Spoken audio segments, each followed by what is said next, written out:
to episode 7 of the Shape of My Heart Knitting podcast. I'm Flaminia. I'm an 18-year-old knitter from Italy, and this is the podcast where I share my knitting projects.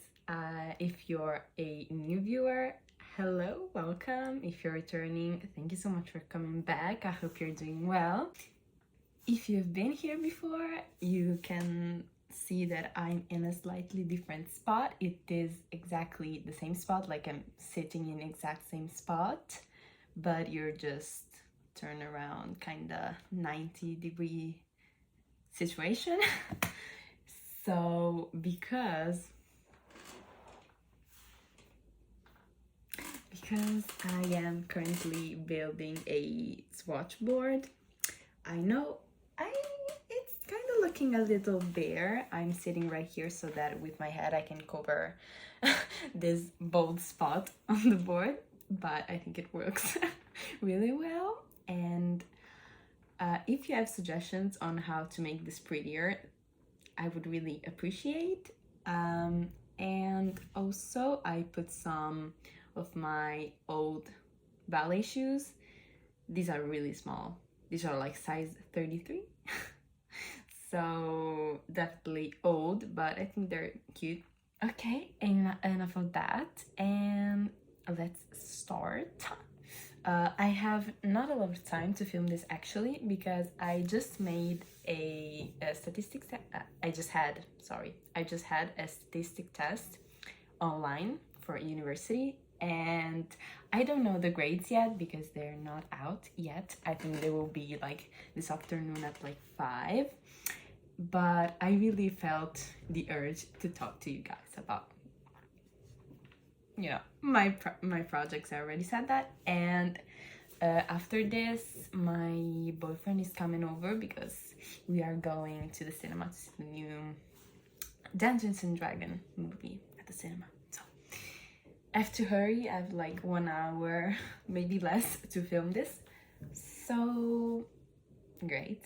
Let's start with the finished object, because it's just one that I'm currently wearing. That is the Camisole number 5 by My Favorite Things Knitwear.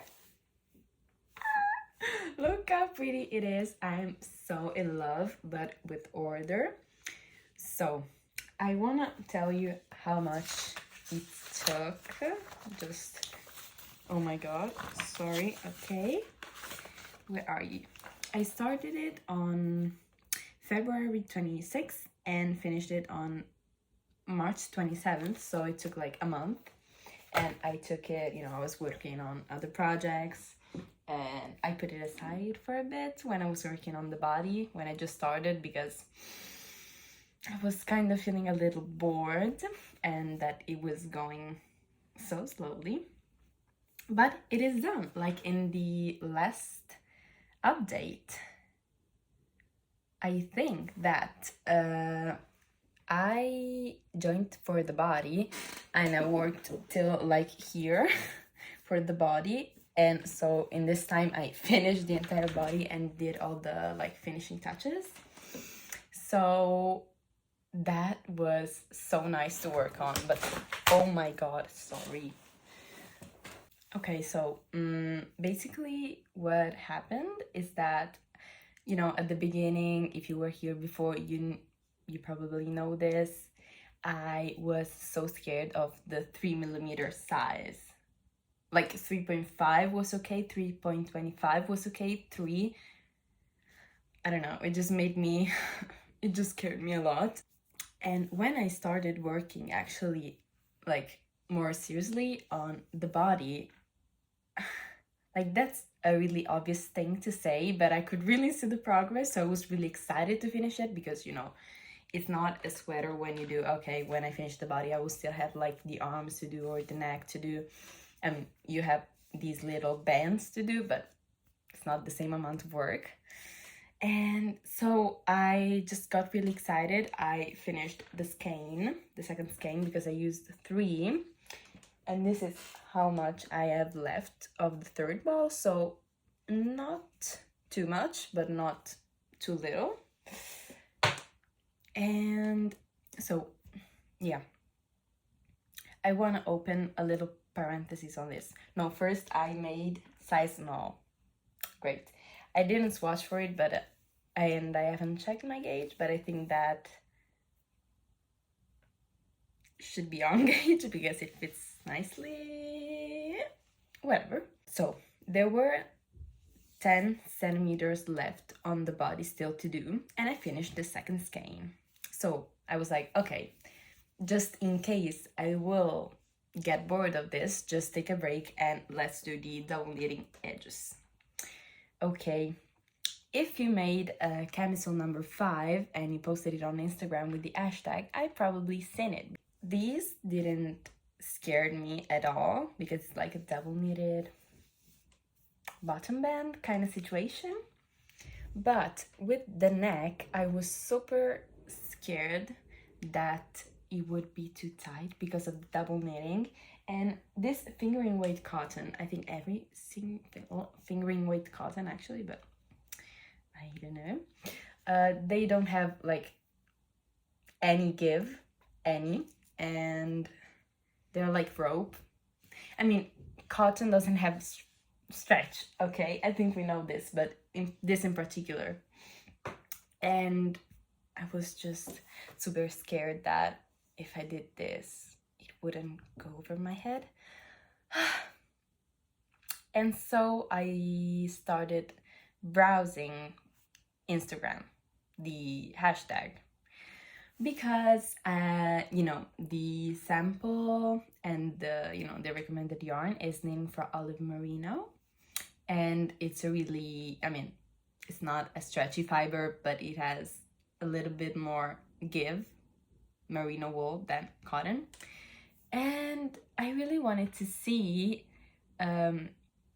someone, a camisole number 5 made in, not made in knitting for olive merino, or not made in merino, but made in like cotton or silk, you know, those kind of fibers.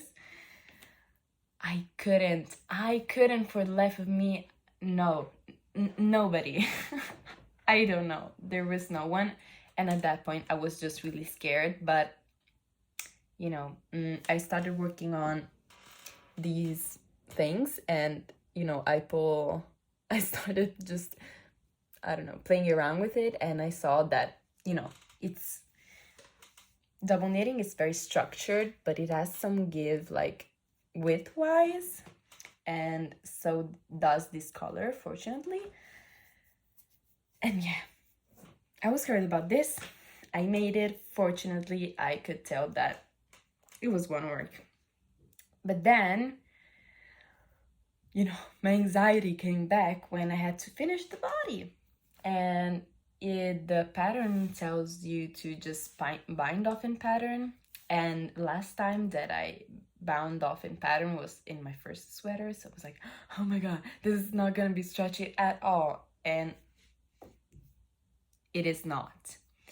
But what I did, like, this thing has a lot of negative ease, and I was scared that if I bound off in pattern with the recommended needles, it was just, I wasn't gonna fit in this, okay? Because, you know, you have to get it over your head, of course, and your shoulders. You know what I mean? So I bound off with, I think, 5mm needles in pattern. And I think that, like, going up needle sizes just for the bind off is kind of the same of that surprisingly stretchy bind off where you yarn over. I think that is like the same thing, because basically, you know, you can see it is not stretchy at all, this bind off, but it's big enough for me to fit in this camisole, because basically all the stitches in the bind off round are longer, so like you have more circumference just in the bind off round. So it was like flaring out a lot, but like in this way I can fit in this thing. comfortably, and you know, it's not flaring out anymore because it is just flat on the thing. I'm super proud that I managed to do the body to the recommended length. You know, I was just scared of get bored with it. And so another thing, for you can kind of see where I joined, you know, because this is applied double knitting, so you kind of start off here, work your way around, and then connect it. And like in the pattern, it just said like just Kitchener it together. I was like very confused by it, so I kind of tried, but I don't know how well I did. I think that, yeah, this is, I think, the first one that I did, because it looks a little bit messier here, and here it looks a little bit better. But to be honest, I'm not bothered by it. Like, nobody's gonna go, wait, under your arm there is a weird seam in the double knitting. That is not gonna happen, and I think it looks beautiful either way. And it also had a little bit of a hole here for just the way it was constructed. It was a little bit loose, so when I whipped in my ends, I just kind of closed the gap. I don't know why I'm making all this. The design is just so beautiful, but I have to say, in cotton, it is so see-through. like I'm wearing something underneath, but like, look, if I put my hands over here, it's just so see-through, really so see-through. But whatever, I can live with that. But yeah, this was so fun. In the end, this was so fun, and I was considering casting on another one, because I have some knitting for Olive in stash that I was kind of torn on what to do with that. But I think that might become one of these, just for like the more transitional months of fall. Yeah, of fall, because this, I was imagining it, because basically I have a lot of this style of tank top. So basically I have a lot of these types of tank tops, store-bought, of course. And first of all, this is like the one that fits the best so far. Like, look how pretty. And second of all, I always wear them when I mean, I have to go somewhere where I cannot wear like super skinny straps and stuff like that. I was wearing them a lot last year in the fall. Like in Italy, fall comes so late, like in November, not even in November, like middle of November, it comes sweater weather. And so if like university or school starts at like in September, you're sweating your ass off, because it's just so hot still, even in October, like no way. But so I just couldn't wear t-shirts. Like, I have to have some skin out for ventilation. And yeah, this is perfect. Like, this style is perfect, so this is gonna get a lot of wear.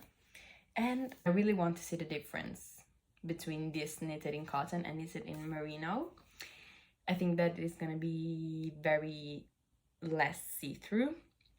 I was debating on casting it on right away, but I just said I'm gonna wait. Like, there is no rush, so maybe it's gonna be a late summer project, who knows. But yeah, the yarn that I used was, I mean, I showed you, but it was, I think it's discontinued, because a lot of my yarn is my mom's old yarn that I just inherited, and it is pretty nice yarn, but it is discontinued.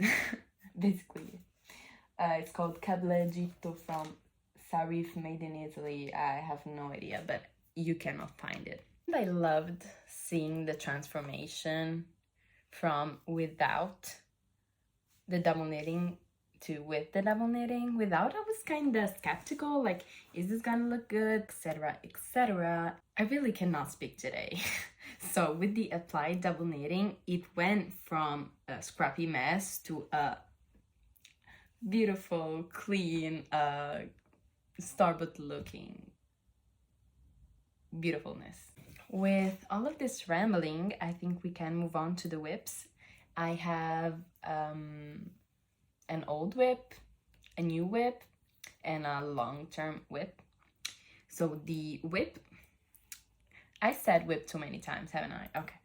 This work in progress project, yeah, you've seen last time, but I haven't had any basically progress on this. But now I have a lot more, but you cannot see because it is all scrunched up in these needles. But it is the Cozy Classic Light by Jessie Made Designs. I am, I think, 3 increased rounds from when I can split for sleeves. Of course, I'm gonna try it on before splitting for sleeves. But yeah, last time I was doing the German short rows, completed the German short rows, and you know, we're on to the raglan.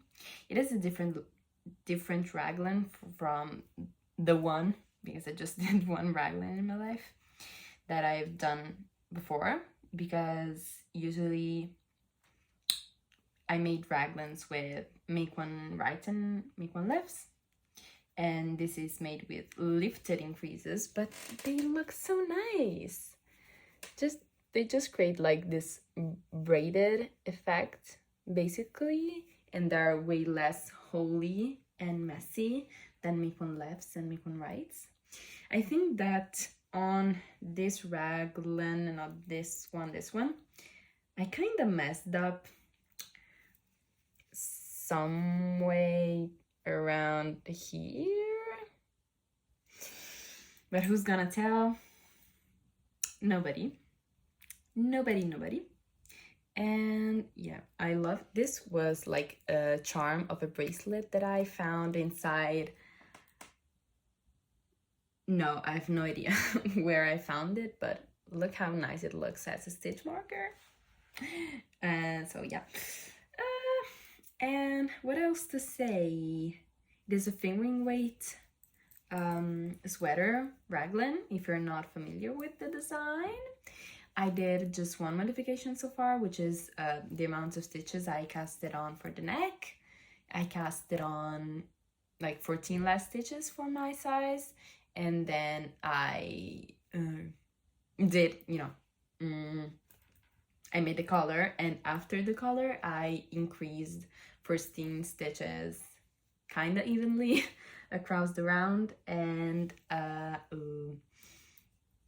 so that I have the right stitch count for when I'm starting the raglan. So as I did this thing of casting on less stitches and increasing afterwards, how are they called? My German short rows are one row below where they should be. I don't know if you can tell, but I don't think you can. These are the short rows, if you can see, and they are worked just immediately after you do the collar, and you placed stitch markers for the raglan. And as I did like one increased round, and then I did another round where I knitted and placed markers, it is like the markers? No, the German short rows are just one row below where they should be. So, but like, so they're slightly more visible, but I don't think like I held the sweater up like this the entire time. I don't think they are that noticeable, to be honest, and I think that with blocking they will be even less noticeable. And so I am kinda into participating in knit-alongs. because I don't know, it just feels nice to be doing, you know, the same thing with other people that live very far away from you. And actually this could fit in 2 knit-alongs, because, you know, Bethany from the Well of Knits is hosting the Well Love Woolly Knits Cal with Woolly Knit. And oh my god, am I dropping stitches? 1. Great. So he's hosting that knit-along, and as you can see, because I put them on display, I have 3 counts of woolly knits. And the rules of that knit-along is to cast on like something that is really missing in your wardrobe and that you will really need and you will really wear. And it has to be wool, like you need to use a wool fiber. But I think that none of the projects that I have in mind for these just speak to the real spirit of the knit-along. Like, for example, I want to make a ranunculus sweater holding just this cone, the gray one, single. I could pretend that I need a lightweight, really woolly, lace yoked sweater, but it's not really that I need it. Like, it would be very useful, but I think that like this is the emblema. Oh god, is that an international word? Or is it just an Italian word? But this is like the symbol. This is the well-loved woolly knit, okay? This is it. And I think, but I don't know, I feel guilty of not using these to participate. But I think that I'm just overthinking too much. I should just participate with this. The other knit-along is being hosted by Martina of the, oh god, We Grow Wild knitting podcast channel, you know, of We Grow Wild. And the Cal is Jessie Got Me Dressed Cal, which is a really, really good name. And that is just about knitting a Jessie May design pattern. And of course, this would fit. So what do you say? I don't know, should I not? Like, is it fair to participate in 2 knit-alongs with the same project? I've never thought about it. Let me know if you think it is fair. Okay, but whatever. I am here and I'm about to split 4 sleeves, and the yarn that I'm using is, again, like a vintage yarn from my mom's stash. It is an old Lanagato yarn that is, look at the tag. Oh god, I love vintage tags, like for clothes. When you go thrift vintage clothing, you go, oh my god, look at these beautiful vintage tags. Look at this beautiful vintage tag. It is really old. It's called gomitolo. That is just the Italian word for yarn ball.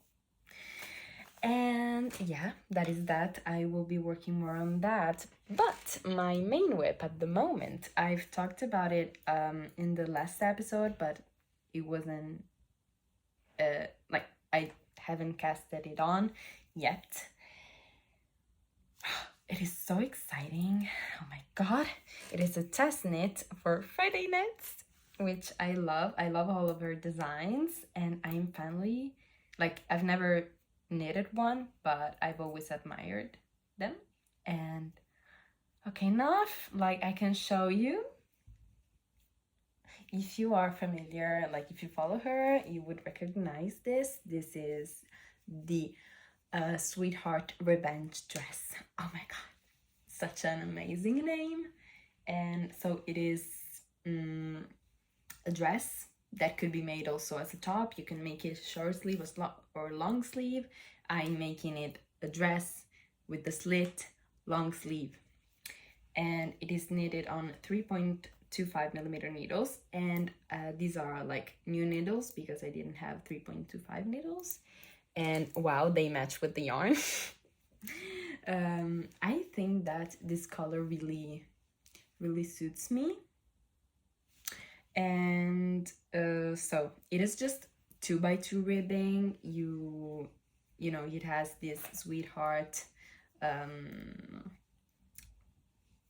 design that is really like, it really says Fridayness to me. This kind of heart, how's it called? Heart, the shape, and it is just beautiful. It is extremely stretchy, and it has so much negative ease. It has like 14 centimeters of negative ease, so it is really fitted, but I tried it on. It's not like suffocating or anything, of course, because 2x2 ribbing is just so stretchy. It has this, like, this is the reason why I applied to test it and why I fell in love with the design. This like, you know, it's not a shaping, like it doesn't do anything like stitch count wise. It is just for the appearance of the dress. Like, you could skip this redesign part in the pattern, of course, if you'd wanted, but why would you want to skip it? Because it's beautiful. Okay, stop. So yeah, I made quite a lot of progress. When did I start this?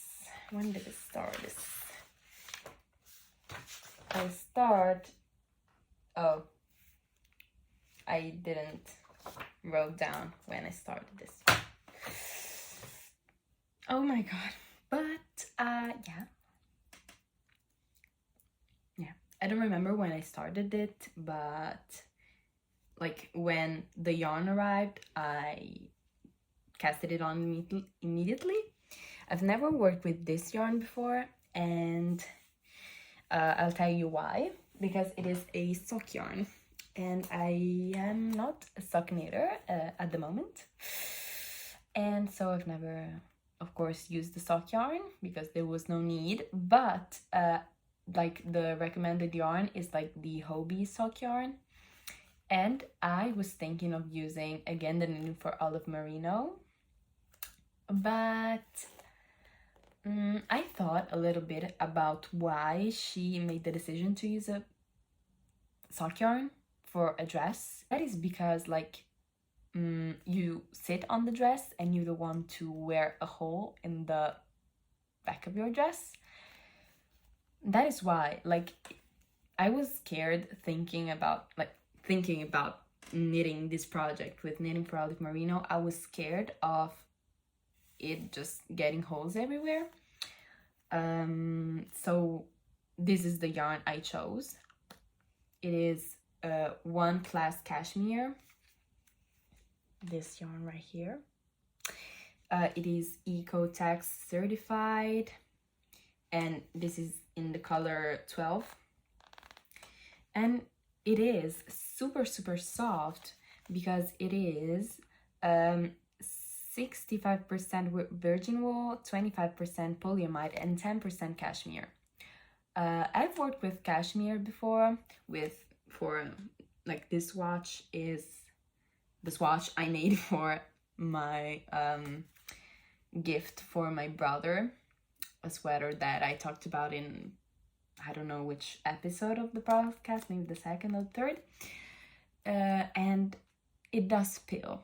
Cashmere pills a lot. Like, this yarn was recycled cashmere, and I kind of thought, okay, it's pilling more because it is recycled cashmere and it's not that heavily treated, and it was also a little bit fragile.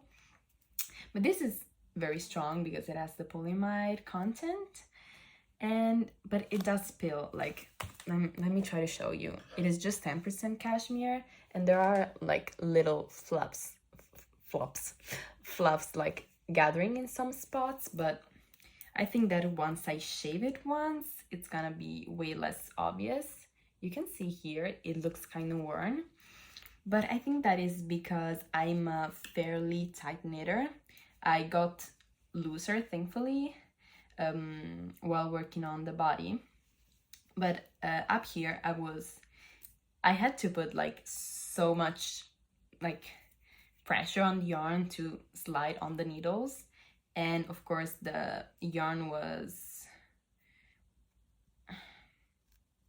there was just so much friction that of course it is spilling more here where I was kind of struggling a lot, and here where I'm struggling less, it is spilling less. But it does spill, but I don't mind. I don't know if it is super, is it superwash? I don't know. It is not superwash. I mean, it is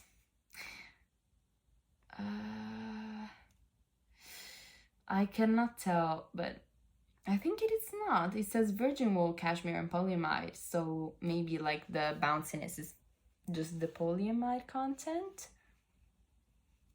But yeah, it is not superwash, so it's pretty nice to work with. The color is very, very nice, and I made quite a lot of progress because I just started like the hip shaping. Yeah, also because I have a very short torso, so I didn't like elongated the torso or anything like that. I'm following the instructions, of course. I swatch for it, and here is the swatch, you can tell, maybe. And yeah, it is just the most beautiful thing. Oh my god. Yeah, of course, non-scratchy at all. And wow. Beautiful, beautiful, beautiful, beautiful. I am so excited to share more of this thing, and yeah, it fits so well. And I was super scared that, you know, I don't have a very large bust, so I was scared that it was going to just slide off of me, but it is not. And it is not now that, you know, this is the back panel, and of course, like from here you start the sleeve, but you kind of have to attach it with the straps in order to pick up for the sleeves and work the sleeves. And so even without the straps and the sleeves, it holds up pretty well to the body. And yeah, and if I'm scared, I can always thread like, what am I supposed to thread? Elastic into here. But for now, it's going pretty well. I really like the style of like Phoebe's ratting style, because yeah, if you've seen the last episode, I was kind of mad of the fact that Jessie Maid's pattern are so full of information that I kind of was getting lost a little bit. And here it is just very clear. It is weirdly breathe, the pattern. Like if you can imagine a dress pattern, like I bought, this is completely off topic, like okay, but I bought and I made the Jenny sweater from Petite Knit, and that is like 30 or 25 pages of pattern, and this is like just 9 or 10 with the like initial general information and describing and gauge and all of that stuff. Plus the pattern is just like 10 pages, maybe less, so it is really straightforward and no information are missing, which is amazing. So wow. So as I said, I'm gonna do the slit. I don't know how long I will make it, but I will see the suggested length, how it looks on me. Yeah, I cannot see to work more on that. And as you can see, I have made quite a lot of stuff in 4mm under, like even 3.5mm under needle size, because my Cozy Classic Light is in 3.5 and my dress is in 3.25, and this wasn't free, so we are going strong on the knitting fingering weight projects goal that we had at the start of the year, so I'm super happy about it. And so yeah, the other like the long-term whips, again, if you've never been here before, I'm making inspired by high fiber knits, of course, the icon. I'm making an excavation blanket that it's probably not going to fit in the frame all at once. This is how it is looking. It is getting like, you know, decent sized shawl. Oh my god, how pretty it is. Okay, stop. And I bought with the yarn for the dress like a super long 120 centimeters cable, Knit Pro. That is actually really nice. It's pretty flexible. I mean, not really, but it doesn't have memory to it, so it lays pretty straight. And I'm showing this blanket because I made a lot of project. You progress. Why do I always switch the word progress with the word project? I hate it. So you cannot get really a lot of progress on this all at once, because every row it gets longer and longer and longer. But I made almost 10 rows since last time. I mean, almost 20, but I added like 9 colors or 8 colors. Last time I was to this black row here, so this gray row is my sweater number 19 that I showed in the last episode, and then, you know, my Drops Alaska from the Cardi 8. Then we go up and up and up and up and up, and this was a random ball of how's it called? Merino Extra Fine. Yeah, why does it seem wrong? Merino Extra Fine from Drops that I use for my Marseille sweater. And then I'm onto this dark charcoal gray row. I kind of don't like the red stripes that I put in this, but I have to use up this red. And in the long run, I think you can tell, like, oh my god, there is a red stripe there, no. Yeah, like here there is some red, but who cares? Maybe I do, but I don't want to care. What it is bothering me a little bit is that there is like a nice gradient at the start, and then it's becoming quite stripy, but again, it's a blanket, it's very warm. Sorry. I'm probably doing so much noise with the needles that are attached to the cables, but it is nice that I'm kind of using it as a lap blanket while studying. Even though it's still on the needles, it's a decent size now. I want to make it so big, so I don't know. I don't know. Emily, I think it's like her aim is to do like half of it in 6 months. Oh my god, am I making this up? But it would make sense to do like half of it in the first half of the year, and then start decreasing to the, you know, to the other angle in the second part of the year. So I will see where I'll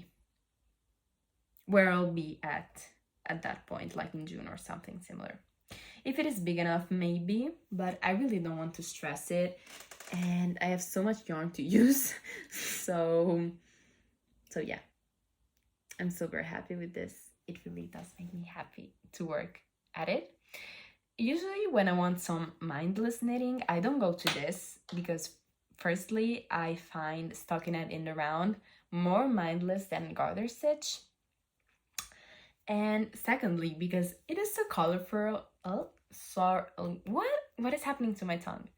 It is so colorful that I want to look at it while I knit. You know, when you knit without looking and you just go, go, go, go, go. I want to look at this while I'm knitting it because it's just so pretty. So yeah, I'm just putting this on the back of my chair for a little bit of a room design element, but also because maybe it gets me more engaged with it and I want to knit on this more. Okay, so we are done with the knitting. Do I want to do a recommendation, a podcast recommendation? Maybe a quick one. I haven't prepared this, but I would like to recommend you guys. I don't remember exactly her channel name, but you know, Rust Knitwear, the designer, she has also a little podcast, and I just found it today and it was really nice, even because she talks about really interesting things from, you know, I'm very much a consumer, like I'm not a designer in any way. I don't design, so I don't know how it is like sometimes for designers. And I think she is organizing a Zoom call, kind of a conference like thing, where with an expert to talk about all this non-paid labor stuff. And that, I bet it is so interesting. So of course I will link everything below, like her channel, the video that I'm specifically referring to. Okay, so this is the third time that I'm trying to say this concept, that basically if or as some people can afford to not get paid for their knitting work because they have like another full-time job, and that is okay for them, it decreases the value of other people that wants to get paid for, you know, the same job, because that is their main work. But basically, if I'm a company and I ask you to, you know, to advertise for free yarn, and you don't and you say no, like because you want to get paid with real money because yarn doesn't pay the bills, me, the company, I would say, okay, then thanks, I'm just gonna ask someone else that is, you know, is going to do the work for free. So, you know, it decreases the value of the work that people do. And that was really interesting, and I never thought about that. So if you're, I don't know, I would suggest you to give her some support, because I think she makes really beautiful designs and she puts a lot of her mind into it, and you can clearly see it. Okay, then, I mean, do I have some acquisitions? I mean, yeah, I bought the yarn for the dress because I haven't had any in my stash, so I guess this is an acquisition, but it is already a WIP. Not even to mention. And do I have some more yarn? Some new yarn? Yes, but I haven't bought it. It is, again, a random yarn that my mom like had in stash under her bed, and then she randomly found it. She say, oh, do you want it? And I say, yes, of course I do. It is this. So this is quite a lot of yarn, because this bag kind of weighs a lot. So this is the yarn in question. Let me show you. It is very interesting. I have no idea about the fiber content. It is not wool for sure, but it is very colorful and very beautiful, but it is kind of weird feeling. So I'm not sure if I want to make a garment with this, because it's probably not going to be the nicest to wear. But I was thinking maybe like a bag, or I mean an accessory for sure. If you have any ideas, please let me know. I mean, maybe a tote bag, because this, I bet, is really sturdy. I don't know. If you have if this sparked inspiration to you, please leave a comment down below and let me know what you think I can turn this into eventually. And yeah, I mean, a bit of a life update. If you don't know, I broke my foot like 1 month and something ago, and I can finally walk again, like by myself, just again with the right shoe that the doctor gave me, of course, because the injury is not healed completely. I'm still doing my therapy, but it's really nice to walk again, and I'm super happy about it. Never give these things for granted. And what is that? Oh yeah, I hope that I can go back to attending my university lessons on campus and seeing my friends again. I don't know about you, but I love music, and if you can see, that is the case of my electric guitar. And underneath here, like, I'm not standing right next to the wall because there is the amplifier for the guitar, and I cannot really move it because it's too heavy. And I think I'm getting inspired, and I want to learn to play the piano. This is something that I've been wanting to do, like, for basically my entire life, but it's more like, oh my god, the vibe to play the piano, wow. I don't know, it's more of a, yeah, if you play the piano, you're on a higher level type of thing. But I've tried to play something on my boyfriend's piano, and I'm kind of getting obsessed. I'm trying to learn the House Moving Castle theme song. Like, I don't remember the name, but you know, the one that does that. Of course, like, really basic level. But as I cannot do sport now, I cannot train or anything, and that was my major thing to do. I don't know. I think that it would be a very nice hobby to develop while I'm still healing and all of that.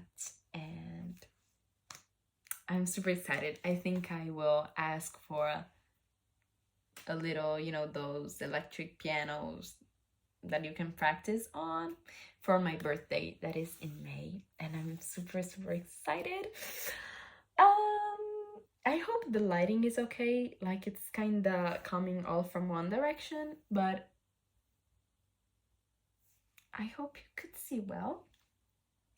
That is all for this episode, and thank you so much for staying till the end. If you did, you are so sweet and you make me very happy. Leave a comment down below of what you were working on during, like, while watching the video, what you were doing, and just general updates that you want to share with me.